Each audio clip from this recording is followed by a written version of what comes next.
So good afternoon, everyone, and thank you so much for joining us for this webinar. My name is Kate Shamzad, and I'm the Director of Policy at the New Jersey Healthcare Quality Institute, and I get to be your moderator today.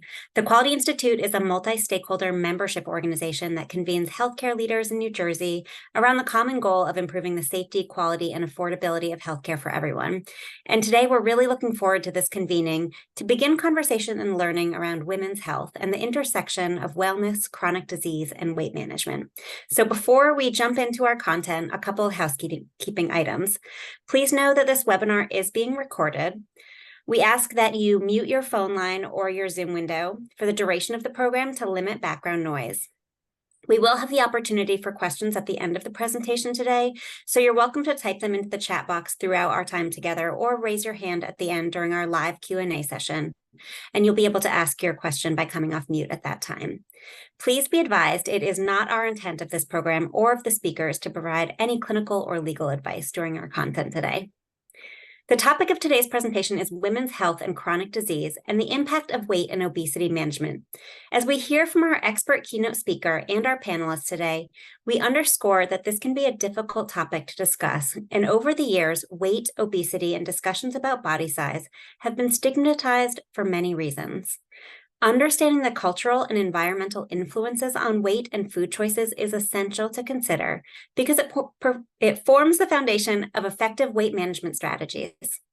And recognizing how these factors impact individuals is crucial for promoting optimal health and well-being. As we talk today, we've asked our speakers to share their remarks through this lens, destigmatizing conversations and support around healthy weight, and in order to ensure that women are able to live their healthiest lives across adulthood. We recognize that incorporating healthy lifestyle changes and addressing weight-related conditions like obesity requires building a supportive and trusting clinical practice that empowers clients and patients to make sustainable choices for their well-being. And it's with this that I'm excited and honored to introduce our first speaker, Dr. Modestin Sorrentino, to set the stage for our discussion today. Dr. Modestin Sorrentino received her Doctor of Medicine from Hahnemann University School of Medicine. She's the founder and director of the Princeton Perinatal Institute and is also the part-time director of perinatology at Centra State Medical Center. She serves on the NJ Maternal Care Quality Collaborative, or the NJHCQI, and is the president of the Mercer and Middlesex County Medical Society. Dr. Modestin Sorrentino, I'm going to turn things over to you, and I'll load your slides for you. Thank you. Thank you, Kate, for this introduction. And I am honored to have the opportunity to participate in this webinar. And special thanks to the New Jersey Quality Institute and MSNJ for coordinating this activity. My thanks as well to all the participants and guests for being here. I have no disclosures. I have about 10 minutes to make the case that as a physician with additional training in OBGYN, additional training in maternal-fetal medicine, additional training in obesity medicine, the most impactful conversation I have with my patients every day is that of weight and health. So some of these slides will have a lot of information along with some pictures that I do not expect you to read, and are there simply for an illustrative purpose only. Next. Oh, last slide, sorry, Kate. CK's struggle with weight started as a teen when she was placed on birth control to regulate her periods. By the time she reached her mid-20s, she had gained about 40 to 50 pounds. Her first pregnancy ended in an early loss. After years of infertility, she became pregnant with the help of IVF. Through the IVF process and her second pregnancy, she gained another 50 pounds. She had 2 subsequent pregnancies with various complications, including gestational diabetes and preeclampsia. By the time she reached her mid-30s, she weighed nearly 250 pounds. And was on over 10 different medications for the various comorbidities of obesity. She was in and out of the hospital for various illnesses. Her endocrinologist suggested she underwent bariatric surgery after various other interventions had failed.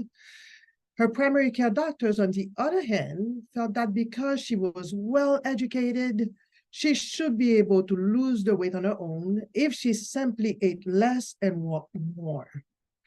She had been on numerous diets, and after trying for over a year to lose weight on her own, CK underwent bariatric surgery and lost over 100 pounds. It has been over 10 years since her surgery, and she has been able to maintain the weight loss with regular weight management. Throughout those years, in addition to her various medical illnesses, CK also dealt with significant psychological trauma from a personal sense of failure and reports experiencing various stigmas and biases while receiving care. She wishes she had been better aware of the risk associated with excess weight earlier and received prompter and more effective care, which she believes might have helped avoid significant suffering. The story you just heard is similar to the ones I hear every day from many of my patients, and why I care so deeply about this topic. Next.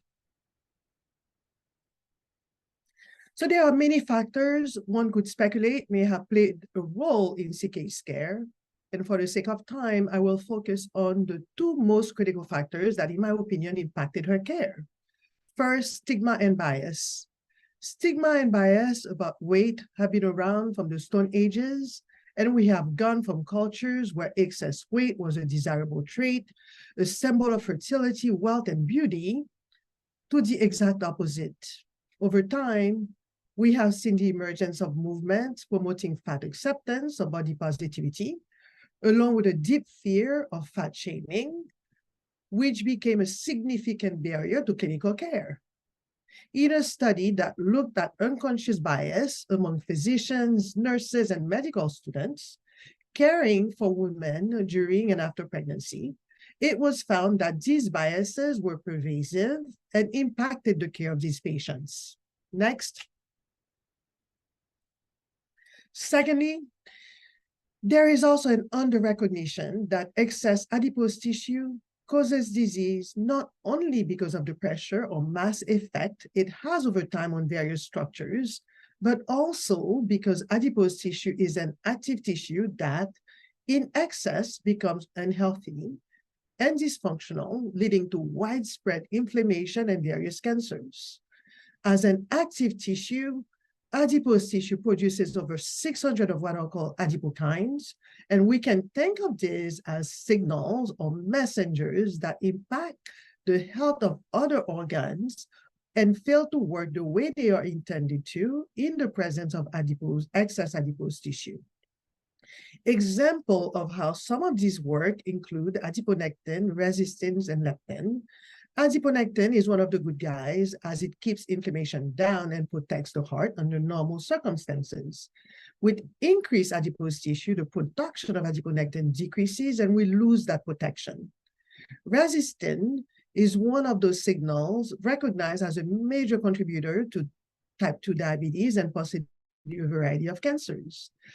Leptin is one of the signals that tells the brain we are full. With excess adipose tissue, there is so much leptin around that the brain no longer responds to leptin, a condition that is known as leptin resistance.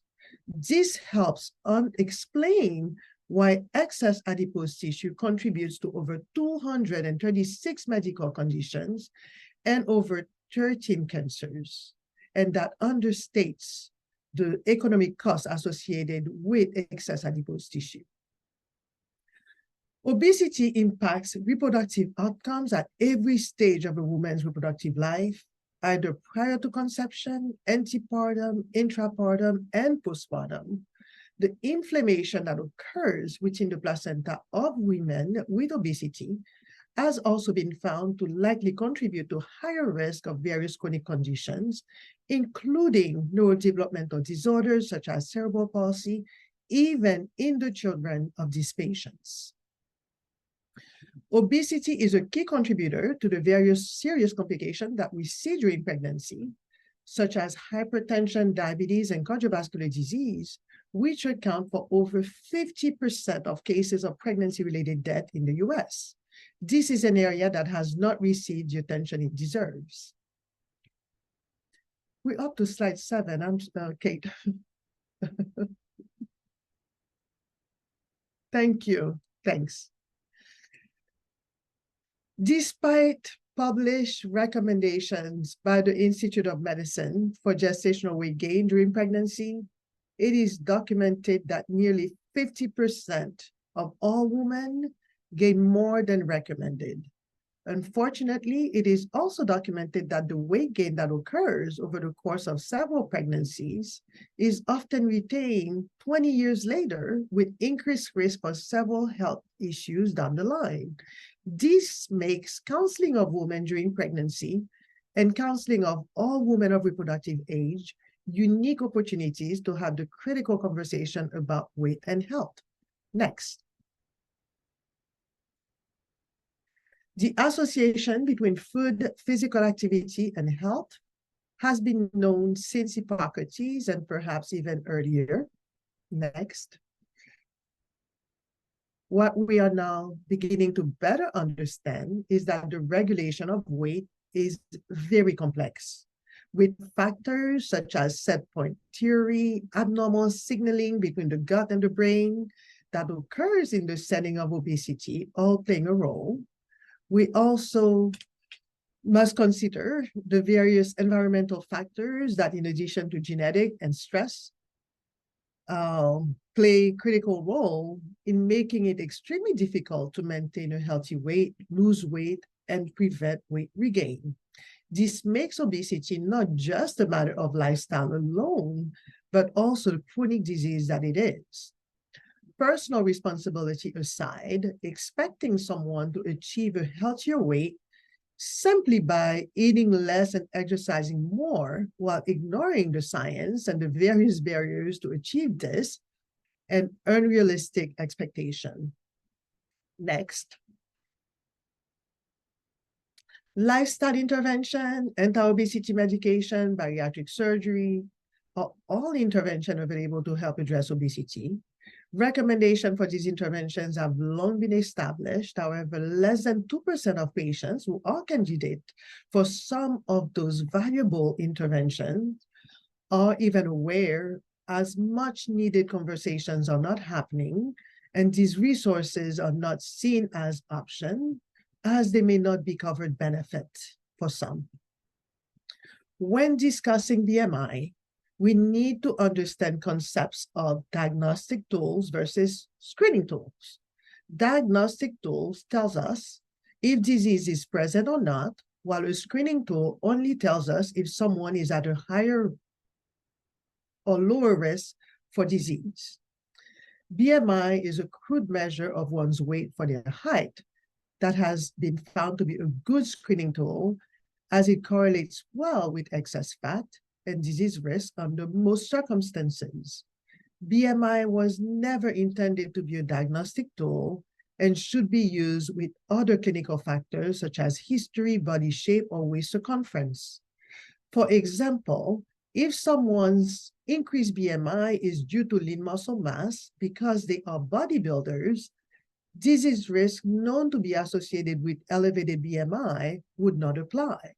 This is not the case for most patients because harm has been caused by the inappropriate use of BMI as a diagnostic tool without consideration to other factors. It is critical, as stated by Dr. Resnick, that the benefit and limitation of using BMI in the clinical setting be better understood. Next. When discussing weight with my patients, I have found using the BMI chart as a conversation starter while admitting its various limitations and also comparing disease risk to be extremely helpful. Next. Next. Language is powerful and words matter. People first language, which helps avoid defining people by their disease, is recommended when discussing obesity. Example of people first language is the patient with obesity rather than the obese patient.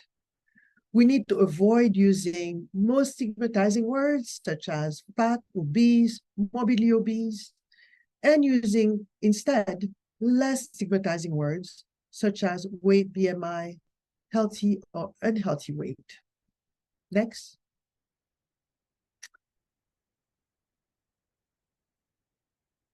In summary, excess weight due to excess adipose tissue is a serious disease, regardless of where one stands culturally about weight. As policymakers or as clinicians, we must be willing to better educate ourselves about obesity as a disease. We must have the willingness to recognize our stigmas and biases and acquire the tool that we need to have that critical conversation about weight with empathy. In addition, together, we must consider our roles in both advocating for the treatment of obesity to be made available to our patients and for broad-based policies that would help make living a healthier lifestyle a more achievable goal.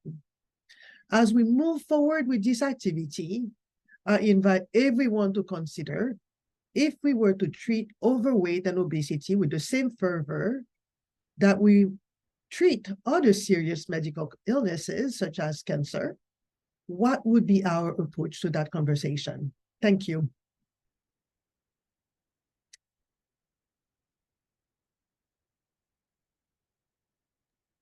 Dr. Modestin-Sorrentino, thank you so much for starting us off today and for those remarks. We really appreciate your time and expertise. I'm very excited to move us on to our next component of today's panel, where we will get to know our panelists just quickly. Please join me in welcoming our esteemed colleagues. Lauren Butler, a certified nurse midwife from Axia Women's Health. Rebecca Callahan, a women's health nurse practitioner from Women's Healthcare of Princeton and the Maven Clinic. Julissa Encalada, a nurse from the Nurse Family Partnership Nurse Home Visitor with the Partnership for Maternal Child Health of Northern New Jersey. And last but not least, Eveline Kane, the Senior Program Manager of Community Engagement and Capacity Building at the Camden Coalition. So we're all very glad you are here with us today, and we'll get started by going through some questions with all of you before we get to the end where we're having the opportunity to have everyone ask questions. So Lauren, we are going to start with you. In your experience, what role does personal and family context play in shaping an individual's attitudes toward weight, body size, and health? Hi, Kate. Thank you. So I definitely think that it plays a large role in an individual's attitude towards weight and a healthy lifestyle. So family values and beliefs about body image can influence one's attitude. For instance, whether a family maybe prioritizes fitness, this may encourage positive attitudes. Various social supports in one's individual life can help leading to adopting healthier behaviors. Personal and family context can also impact dietary habits. So various family food choices play a role in an individual's attitude towards weight and body image. Genetic predispositions also with body size and weight can be inherited from family members and play a role. And then finally, cultural and ethnic backgrounds may also play a role in shaping one's attitudes towards weight and body image. And certainly these factors can vary widely from, one family to another and can have both positive and negative effects on an individual's attitude towards this topic. Thanks so much, Lauren. Rebecca, I'm going to turn to you next. Given the importance of trust in clinical practice, how do you establish a strong rapport with your clients and patients when addressing sensitive topics like weight management? What communication strategies have you found to be most effective in promoting short and long-term success with these patients? Thank you. Okay, so I definitely always start by asking permission to discuss their weight or to ask questions about their weight, whether they're there to see me for weight management or otherwise, which is gynecology usually. I also always explain that obesity is a disease, a chronic recurrent disease, and that it's not the patient's fault or choice. So I try to reduce some of the shame around that with the patient. and, explain to them that there's many contributing factors, as was discussed earlier, genetics, metabolism, hormones, and that it's really difficult to lose weight on your own. And then in terms of the communication strategies, I really like to use coaching skills. I'm also a health coach outside of the office. And so I try to set the tone with creating a non-judgmental space, using evidence-based obesity care, using patient-first language, like was explained to us in the keynote speaker, using inclusive intake forms, thanking them for being willing to share their information, and then using motivational interviewing. So that's a skill that all of us should have as clinicians, using OARS, that's an acronym for open-ended questions, affirmations, reflections, and summaries. And then listen for the person's pain and repeat it back to them to make sure they really know that you're hearing them. And then just celebrate their wins along the way, even small wins. That's so important. Thanks. I appreciate the many hats that you wear and being able to answer that question. So thank you. Julissa, I'm going to turn it over to you for a moment. And you really bring an interesting perspective working with individuals in the community. For women who are pregnant, what specific challenges do they face during the pre, peri, and postnatal periods, particularly in relation to weight stigma and its impact on the general health? Could you share an example of strategies or initiatives that have effectively addressed these challenges with your clients? Hi, yes, thank you. So just for a little context, I am a nurse home visitor, so I meet women in their homes starting in pregnancy, and we follow them for the first 2 years of the child's life. So we are there for a long time. It's only for first-time moms, and a lot of our moms are young. They're, we see a lot of teens, a lot of low-income families. Some are undocumented, so that comes with its challenges. But what we do is we offer support, education. We make sure they're connected to services that they need. And we, like I said, we follow them for an extended period of time. So we do become a lifeline for them and someone they can go to with concerns. So when it comes to weight gain during pregnancy and the stigma they experience as a result, it is definitely a concern. Preconception, pregnant, and postpartum women are very vulnerable to weight stigma, and this promotes significant adverse health and psychosocial consequences. So thinking about the sources, thinking back about my families and some of the things they have shared with me, a lot of it comes from immediate family, unfortunately, extended family who may, judge and comment, friends, culture, their community, and definitely social media. And for those who had a higher BMI before pregnancy, they also experience, they feel stigmatized by their healthcare provider at times also. So some of the impact that I've seen in a lot of my moms, poor patient-provider relationship, so they don't feel comfortable sharing things with their provider. They may not keep up with their visits at times. So that's something that I see. They don't feel comfortable just, speaking or asking questions. Higher gestational weight gain because of lack of compliance could lead to high blood pressure, gestational diabetes, and complications during birth, which may lead to C-sections or prolonged, labor. Definitely postpartum depression and anxiety. This is something that we screen for regularly throughout their time in our program. We screen for both, even pre-birth, after birth, and it's something that we really follow closely. And, issues with weight can definitely make this an issue more than it already is. And then postpartum weight retention. So it may become harder for them to lose the weight, after having the baby. Some of the things that we do as nurse home visitors. So I personally try to normalize body changes, acknowledging how hard it is to give up things that they like to eat and like to do.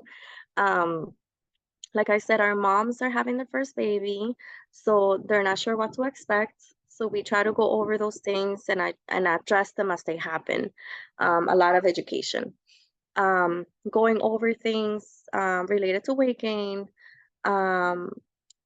specifically going over how the weight is distributed. So, your uterus is growing, you have more blood running through your body, amniotic fluid, placenta, some things that they may not be aware of that contribute to the weight gain.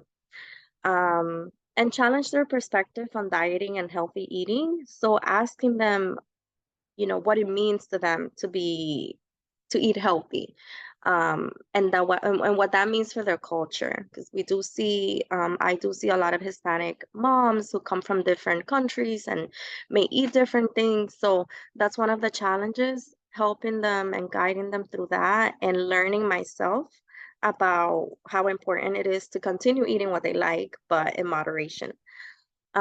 Physical activity, it's important, but I try not to link it so much to, weight gain or weight maintenance, as opposed to feeling better and, and maybe even, mentally better, and going out and the sun, and things like that, making it a more positive experience for them.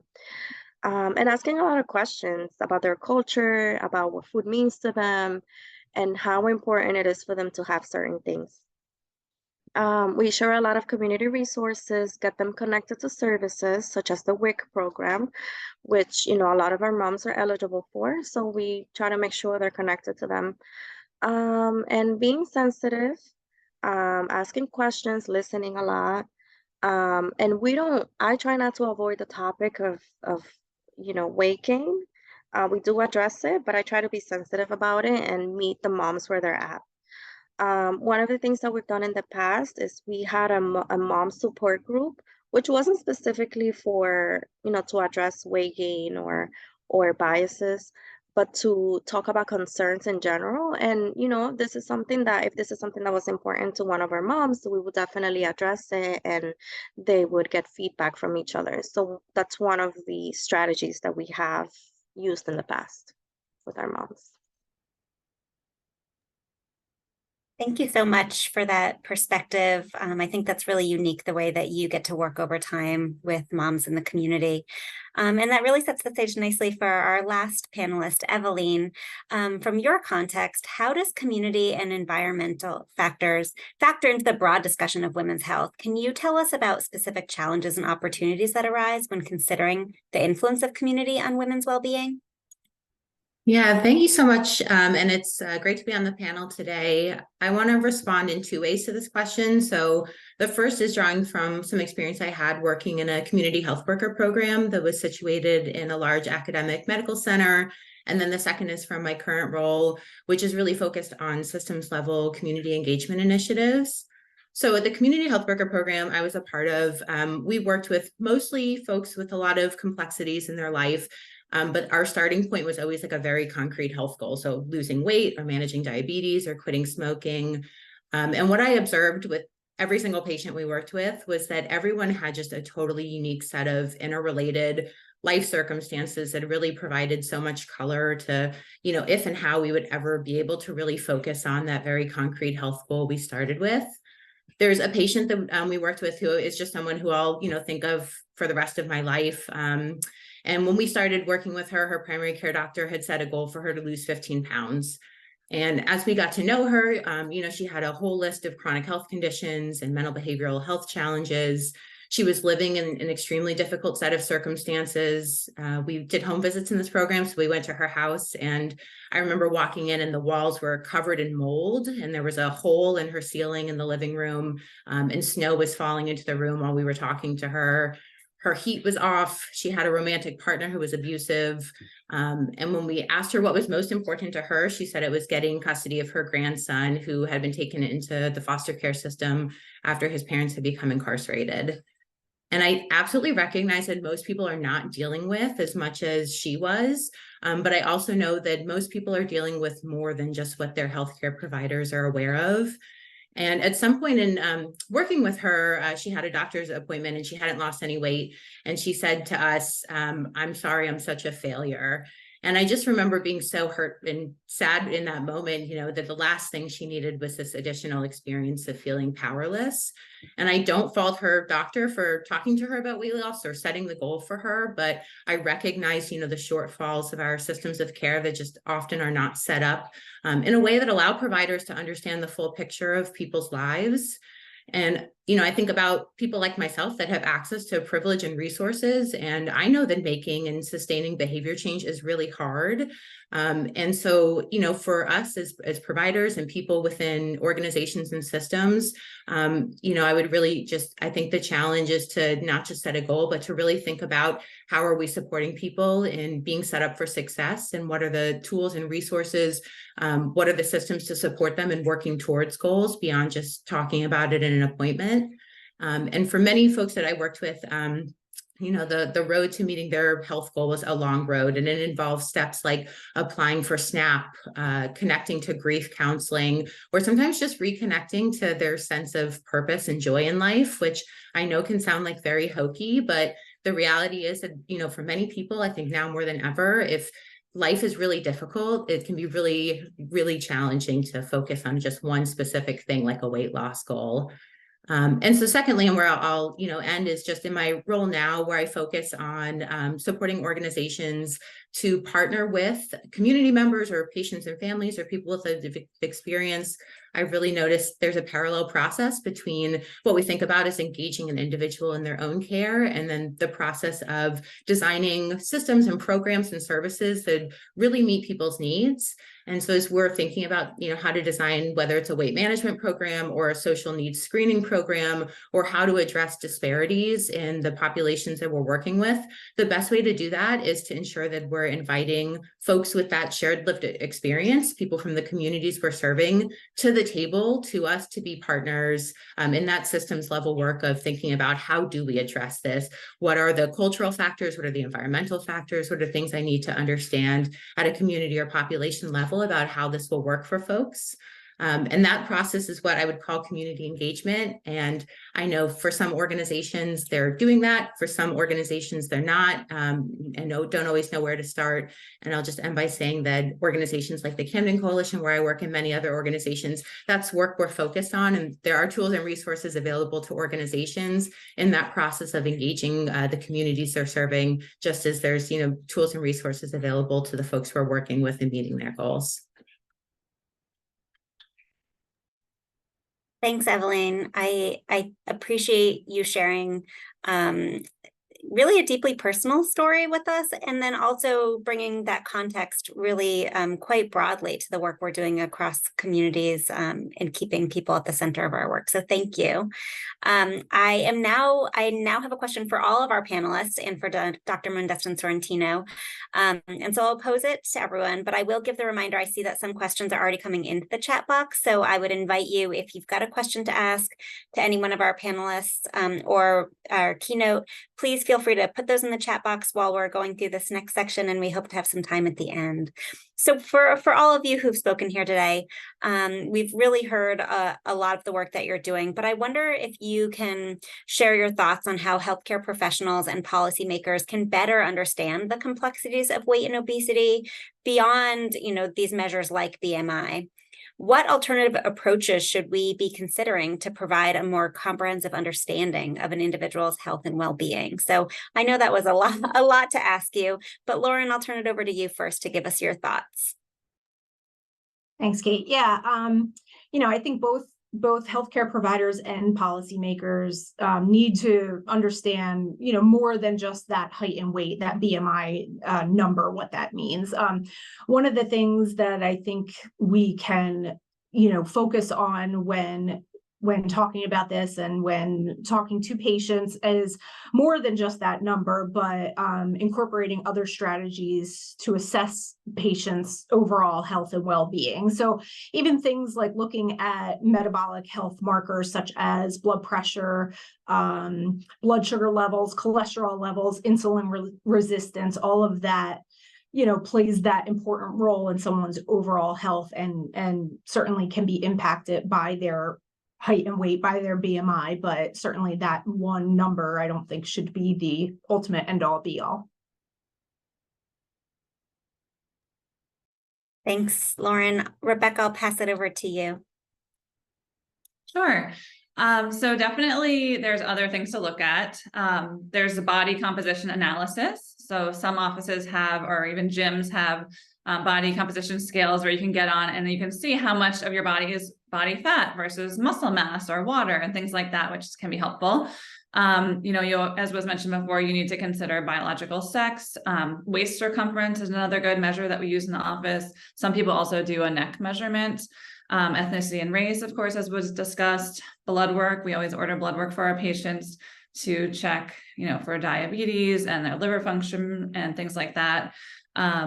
Also, if patients, even if they have obesity, if they've already lost some weight, like even 5 to 10% of their body weight, that already reduces their risk for many other diseases like cancer and things like that by a lot. So they don't necessarily have to get to like a normal BMI to get more, towards their optimal health or their happy weight. Thanks, Rebecca. Julissa, I'll pass the question over to you for your perspective. Yeah, I would say a lot more cultural sensitivity training for our providers. That's something our agency partnership for maternal child health has been doing with all of us and other partners. Definitely educating providers on different cultures they serve.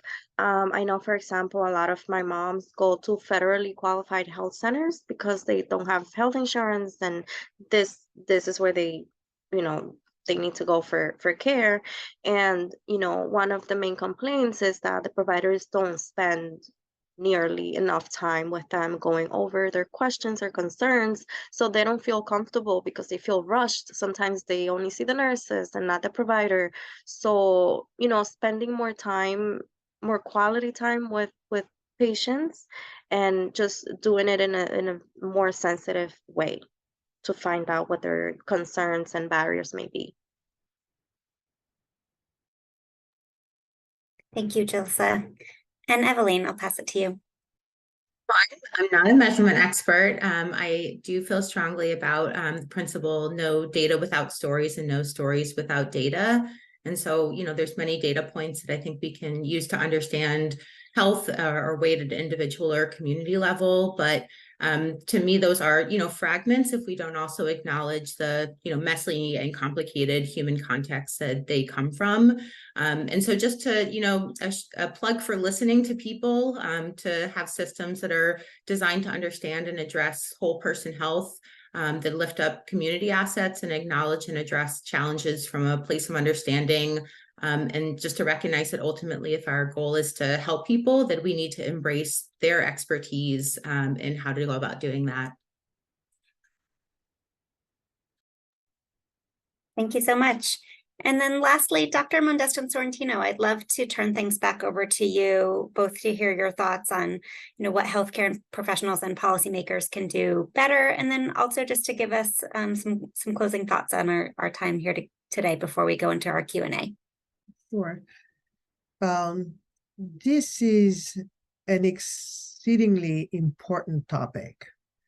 And as I mentioned it earlier, it is perhaps the most impactful conversation that I have every day with my patients.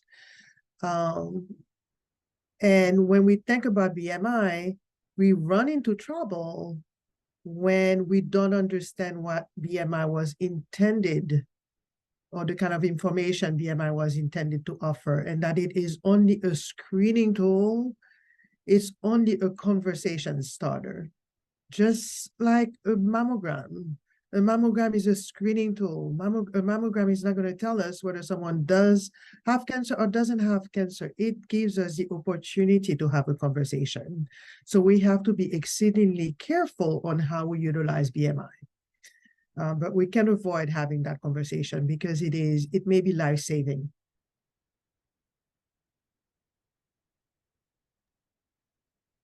Thank you. Thank you all for your remarks, and thank you for your thoughts and expertise today. I know that we already have some questions coming in. So as we see people adding more to the chat box, or if you'd like to ask a question live, I would encourage you to just use the hand raising feature under reactions at the bottom of your screen, and we're happy to call on you and take you off mute. But to get things started, our questions are not addressed to anyone in particular, so you're welcome to any of our speakers to take yourself off of mute if you'd like to address it, and happy to have more than one person address the questions. So the first one is a three-parter. First, how can one go about identifying their own implicit weight biases, and how do you deal with weight biases of your coworkers that may negatively impact patient care? And then a little bit more macro, how do you address sizeism within your practice settings and make them more accessible? So feel free to take one part of that or all of it, but I'll turn it back over to our speakers and you can take yourselves off mute.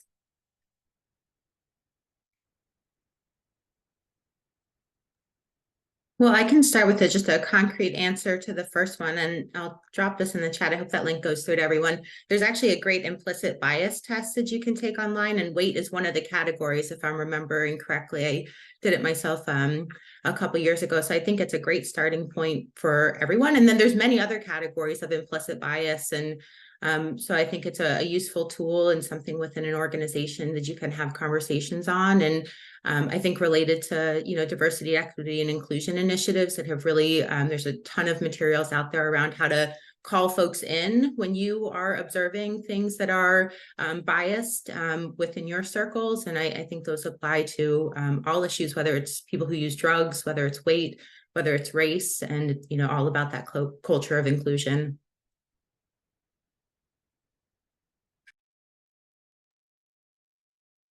And I agree. I would invite more of us to be willing to take those implicit bias tests. And I would hope that as healthcare providers, as clinicians, as policymakers, we are willing to confront our own biases and stigmas and do better.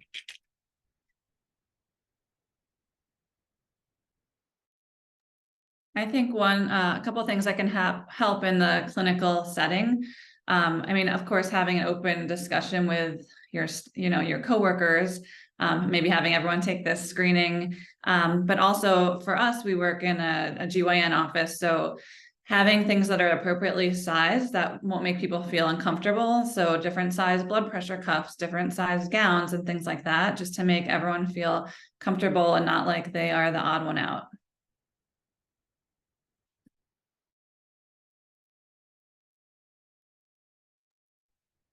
Thank you all. I had forgotten about those implicit bias tests. I'm glad you dropped it in the chat, and we'll make sure to include that in our follow-up email to everyone. Dr. Mendestin Sorrentino, I see you raising your hands. Yes. The question that I have is what it will take for us to work together to address the various barriers to health. Because we have this monster of an issue that we have to address. It is a big issue, no pun intended. Obesity in certain populations, certain demographic, reduces lifespan by up to 20 years, right? So what is it going to take for us to make sure that those barriers to health are addressed?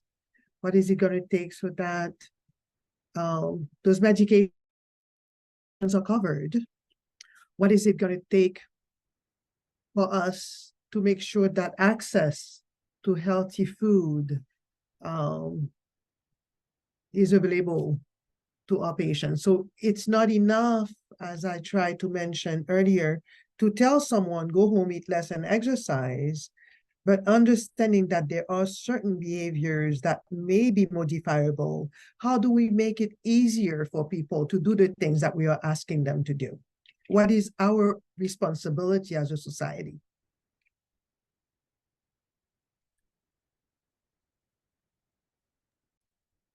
Well, I'm going off script here, but I wonder whether anyone who's participating today has thoughts on this, or would like to come off mute to share anything that they're doing related to this task at hand. I'll give a minute to see if anyone would like to respond.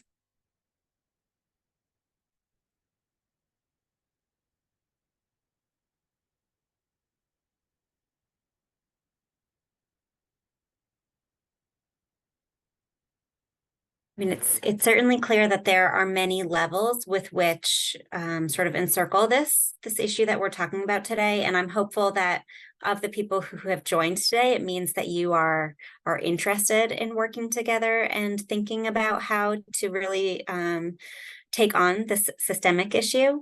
I do see that another question has come into the chat, and so I'll pose it while we are all sort of mulling over what our next steps are. So the question came in: although the newer weight loss drugs are still unaffordable, or in some cases not covered for most people, how do you think they will shape obesity medicine in the future? So I'll again open that up to anyone who's on the line today who has some thoughts about the new class of obesity drugs and wants to chime in. Hi, I can start. So I don't know if it was clear earlier, but I'm a women's health nurse practitioner. So I do prescribe these medications on a regular basis. And the new class of drugs, the GLP-1 agonists, which are like the Wegovy, Saxenda, Ozempic, and Mounjaro, are very effective, but as mentioned, not usually covered or extremely expensive.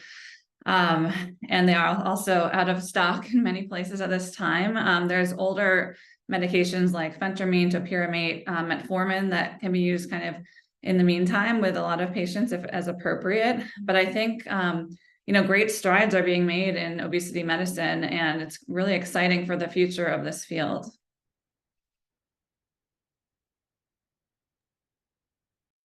I agree, but how do we go forward when those medications are not covered?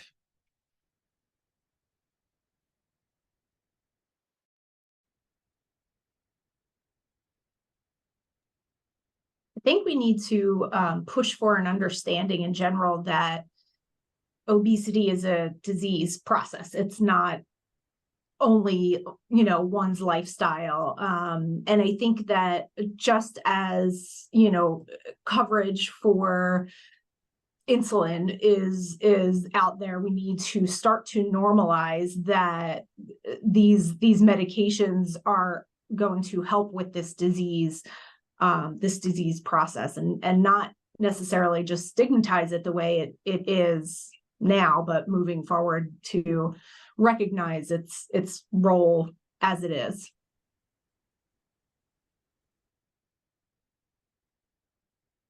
Yeah, because what I see when we look at maternal mortality and morbidity, maternal mortality and morbidity is an indirect indicator of the strength of our entire healthcare system.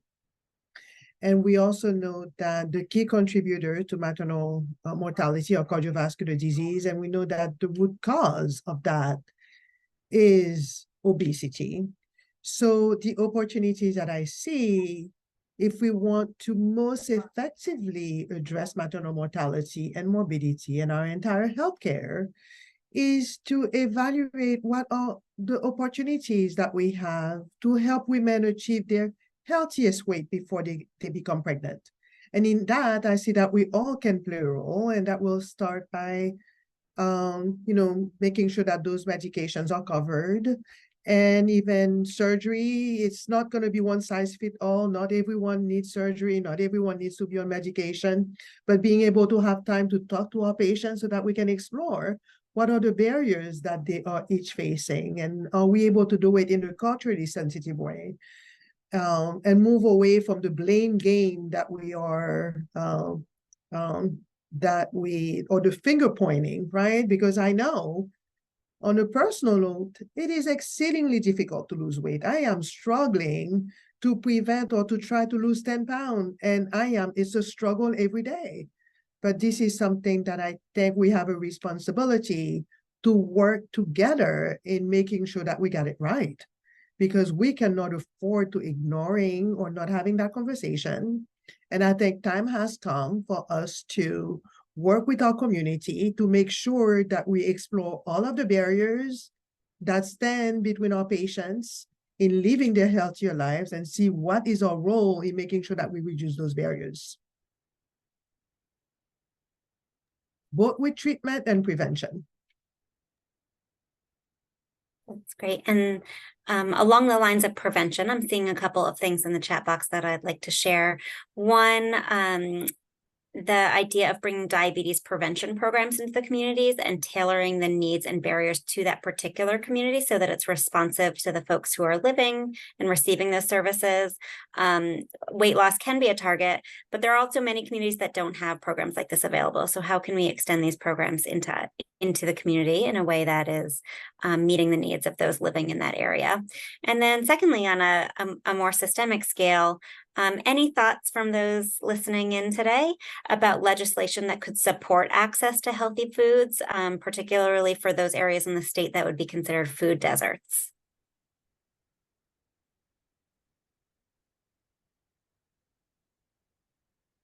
I can jump in with a couple thoughts there. I mean, I think there, of course, are, the kind of major nutrition programs like SNAP and WIC and senior nutrition programs. And so there's, legislative opportunities and policy opportunities to strengthen and ensure that those programs are viable options for folks. I mean, state to state, the minimum benefit for food stamps can vary a lot, from being pretty meaningless to being something that actually can be supportive of families. What retailers exist within a community, as far as being retailers that can accept SNAP or WIC benefits, that has a big impact on how impactful those programs are. So I think legislation is a good, and policy work is a starting point, but it's not the full picture of what, healthy food access can include. And it's not the full picture of what a food desert means in any given community, because I think that's a pretty broad term, and case by case that can look a bit different. And so really understanding the unique needs and the unique assets within the specific communities you're serving, I think is a really important starting point. You can have great policies, but if they don't align with the needs of the community, or if they're inaccessible to people because of language access or stigma or anything else that from an organizational role you may or may not have great insight into, it's just a piece of the puzzle. I'm also not a policy expert, so I'll say that I see, Josh has his hand raised, and I'm sure other folks would have a clearer answer in terms of a legislative approach. I'm just saying that while that is certainly important, that is, to me, a piece of a larger puzzle around extending healthy food access, and that sometimes it's not only just access to healthy food that is the real significant barrier for a community or an individual person. And so also just understanding all the interrelated issues that go into health and weight, and healthy food access is a piece of that, but to be aligned with what your community really identifies as the core needs will be the most impactful way to think about how you spend your time and resources. Thanks, Evelyn. Josh, I'll turn it over to you. Sure, thank you. I appreciate it. So I handle government relations for the Medical Society, and am essentially the principal lobbyist for MSNJ in Trenton. And Evelyn, I find it hard to believe that you are not a policy expert, but if you're not, I will join you. I am also not a policy expert in this space. But I do have some experience just getting legislation passed in Trenton. And so in the same way that I've worked with Dr. Modestin and other members of the Medical Society who are on today on various legislative initiatives, I invite anyone on this call to consider MSNJ really a collaborator in this space. If you have good ideas, let me know. Whether you're contacting Kate or me or Dr. Modestin, just get your message my way, and we can figure out if there's some way that we could collaborate in that legislative arena. So thank you. Yeah, thanks. Thank you so much.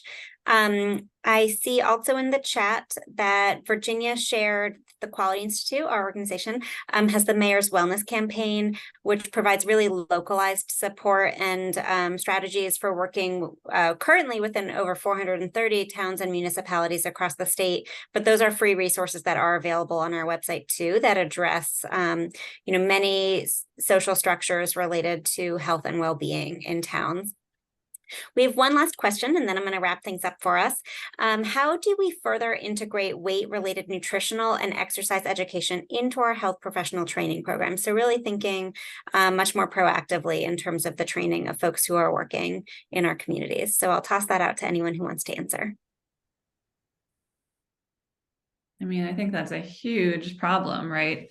I've never been to medical school, but I've heard that the amount of nutrition training is very, very small, and a little bit more in nursing school. But again, I mean, these things should be, I'm not the person to give the answer of how, but these things need to be a focus, like preventive medicine. Yes, it's so important. Diet, exercise, obviously those are not the only keys to lose weight, but just the preventive piece is just so important. Yeah, and I think to go back and just as if we recognize this as a disease process, just like in medical and nursing school, when we learn about various disease processes, you know, if this is considered one of them, then hopefully that will be integrated into educational, you know, sessions moving forward. Yes, and may I add that the opportunity that I see with the patient that I see every day is when I talk to them, oftentimes I may be the first one that raise the awareness of how weight impacts their health.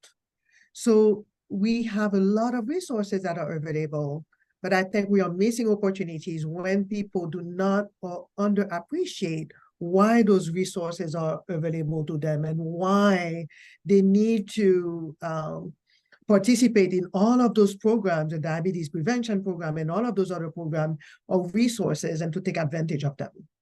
So it's meaningful to me, it's meaningful to my patients when we have that conversation, but it needs to happen with the clinician, with the healthcare providers, and then we need to be able to provide them with the resources that they need.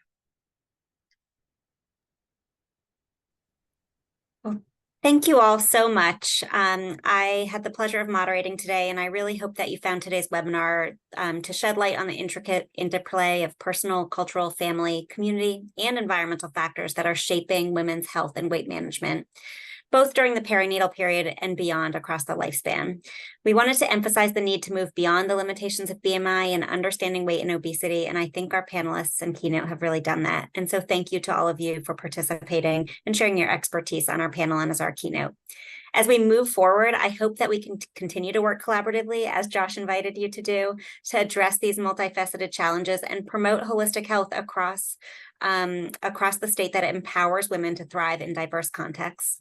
Your participation, all of you who joined us today, has been invaluable, and we look forward to further discussions and actions aimed at improving the health and well-being of women and communities everywhere. So thank you so much for joining us today. We will follow up with some resources via email, and I hope you all have a great day.